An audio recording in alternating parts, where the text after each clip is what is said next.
नागपूरमध्ये संशयित स्फोटक सामग्री सापडल्याने खळबळ, तपासासाठी विविध यंत्रणा सतर्क। नागपूरच्या दोसर भवन चौक परिसरात आज सकाळी मोठी खळबळ उडाली, जेव्हा तेथून मोठ्या प्रमाणात स्फोटक सामग्री जप्त करण्यात आली। घटनास्थळावरून सुमारे 15 जिलेटिनच्या कांड्या, 50 डेटोनेटर आणि 8 कनेक्टर आढळले। माहिती मिळताच नागपूर पोलीस तात्काळ घटनास्थळी दाखल झाले आणि संपूर्ण परिसराला सुरक्षा घेराव घातला। या प्रकरणाची गंभीरता लक्षात घेता bomb detection and disposal squad, petroleum and explosive safety organisation तसेच फॉरेन्सिक लॅब यांच्या पथकांनी तपास सुरू केला। प्राथमिक तपासात एवढ्या मोठ्या प्रमाणात स्फोटक सामग्री येथे कशी पोहोचली आणि यामागे कोणाचा हात आहे याचा शोध घेतला जातो आहे। सध्या परिसरातील CCTV फुटेज तपासले जात असून संशयितांचा शोध सुरू आहे।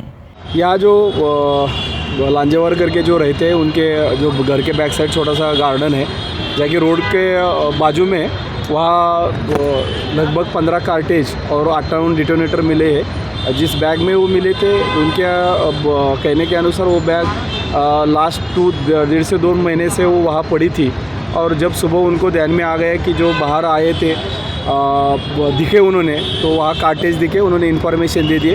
अभी हमारे जो BDDS टीम है, पेसो की टीम है, APSL की टीम है, उनके हेल्प से वो सब कलेक्ट किया है और ये आगे जाके उसके ऊपर कायदेशीर कार्रवाई जो है, जो कहाँ रखना है, वो मैगज़ीन में हम पूरा सामान अलग अलग रखेंगे और जो है अभी जो प्रोसीजर चालू है हमारी, आगे की कायदेशीर कार्रवाई की जाएगी। सर, ये क्या क्या काम में आता है? जो मिला है चीज़ें क्या काम में आती है? नहीं, अभी जो वो जब तक हम उनका इन्वेस्टिगेशन नहीं करेंगे, जो एक्सपर्ट से हमको इन्फॉर्मेशन नहीं आएगी, तब तक हम पता नहीं सकते। किती जिलेटिन कांड्या, किती डेटोनेटर्स आणि किती कनेक्टर? याच्यामध्ये डिटोनेटर 50 डिटोनेटर आहेत, 8 कनेक्टर आहेत आणि 15 कार्टेज, एक्सप्लोजिव्हचे कार्टेज आहेत, आणि ते सध्या आम्ही APSL आणि BDDच्या मदतीने सर्व वेगवेगळे पॅकिंग केलेलं आहे आणि संबंधित कायदेशीर प्रोसिजर आम्ही पूर्ण करून घेत कब से आहोत। रखा था ये यहाँ पे? कब से मिला है रखा हुआ? नहीं, वो अभी तो भाई यात्रा के लिए यहाँ पे- इन्वेस्टिगेशन की है, कब रखा है, कैसे रखा है, वो इन्वेस्टिगेशन के बाद पता चलेगा। Thank you.